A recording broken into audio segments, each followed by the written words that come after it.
A year ago, November 2023, I went to Israel on a mission with the Southern California Board of Rabbis.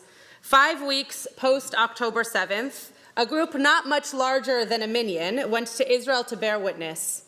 Though while we were there, we learned a lot. It was a trip to feel, to hug, to listen, to grieve. It was a support mission, not a trip to the Israel I lived or learned in. We heard from John and Rachel Hirsch's parents, who were on day 50-something of his kidnapping into Gaza. We visited with relocated members of the different kibbutzim and the schools established to keep the kids safe and in regular rhythm. We walked the ruins of kibbutz Kfar Aza, watching our step as we navigated fresh gloves and debris and filled our lungs with the still lingering smell of murder and destruction.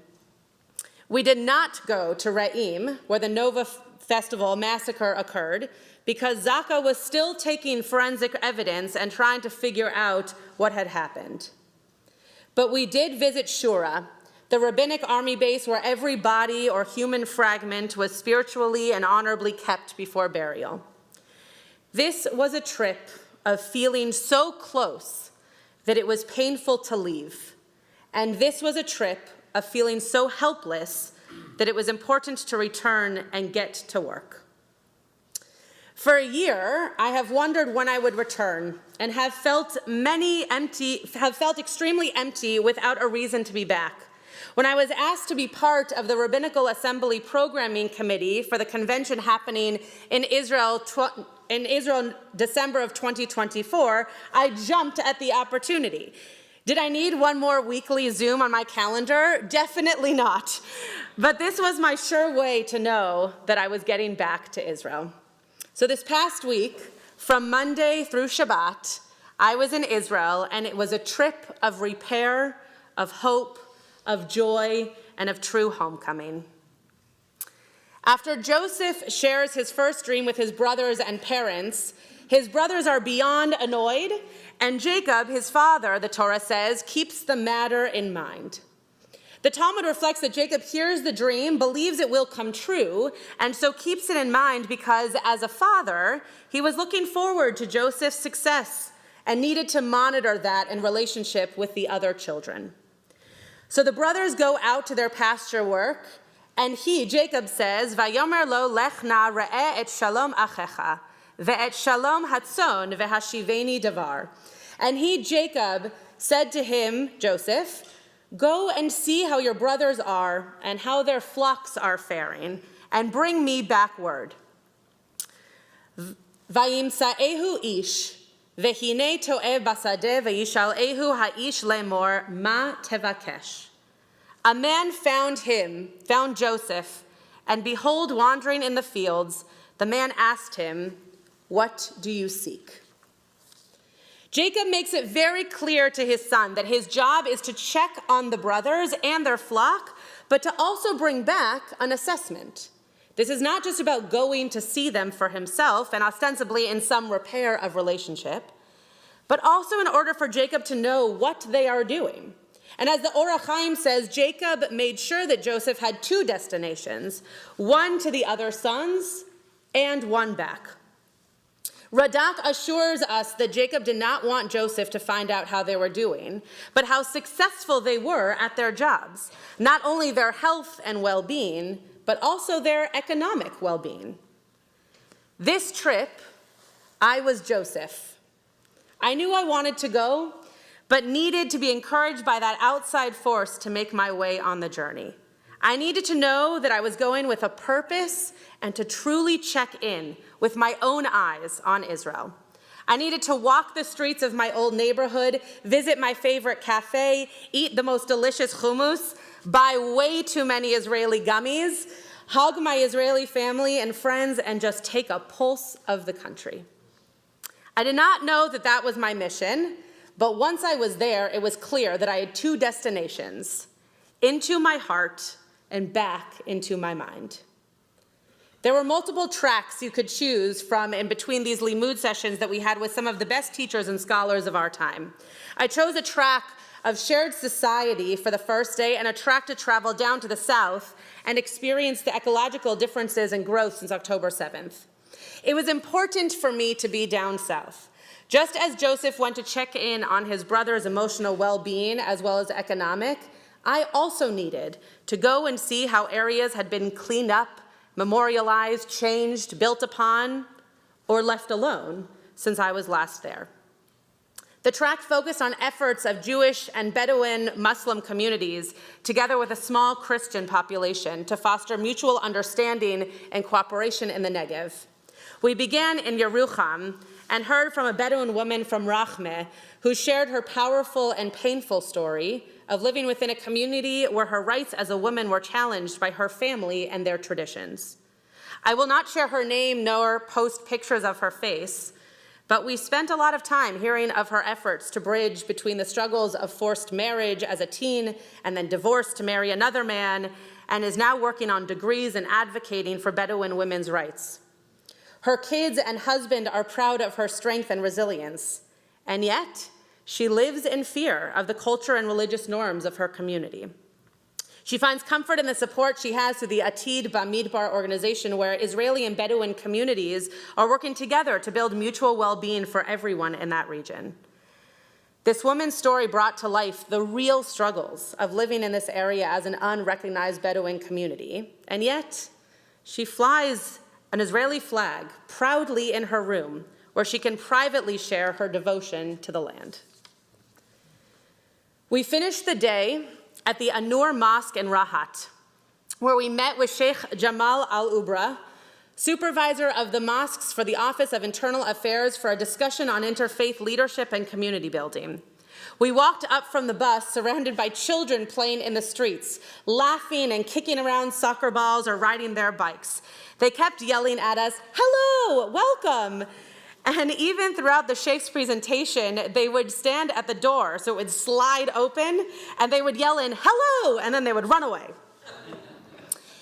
Kids are kids anywhere, and in any religion and in any culture, and it made every rabbi in that mosque feel very warm and at home.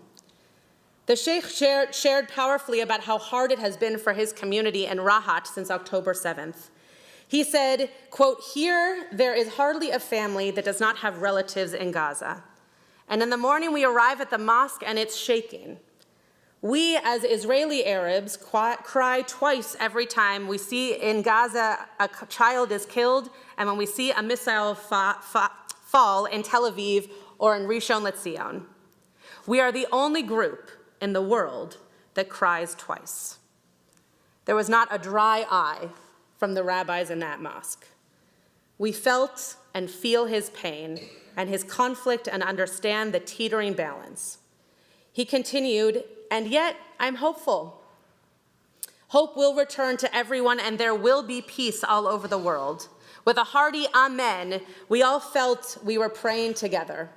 As an Israeli Arab working every day in interfaith leadership and connection, he implored us to remember that there are still Bedouin hostages and that we hope for everyone's return. He said, "On this occasion, I also want to thank you for holding the torch of hope through these days. The darkness is increasing and the days of light are short. Go back to America and hold the light for all of us." So we, as Joseph did, left that mosque and hoped that we could share to open ears and hearts and minds the words of this sheikh to hold that light in these darkest of days. On Hanukkah we say, "Ve'ein lanu reshut lehishtamesh bahem ela lirotan bilvad." We are not permitted to use the lights, just look at them. Darkness, according to physics, is the absence of light energy, not a separate entity. So may we all listen to the light of these Bedouin voices and feel and hear that energy to guide us, ready to use it when necessary, but just in this moment, recognize and appreciate that light. Joseph hoped to return to his father with news of his brothers and their flocks, and then he got lost. Vayimsa'ehu ish, and a man found him and asked, "What do you seek?" The rabbis have long discussed who this man was and why he knew to ask that question. No matter who the man was, the question is an important one for anyone on a journey. What do you seek? So maybe this man was Joseph's inner thoughts while lost along the way.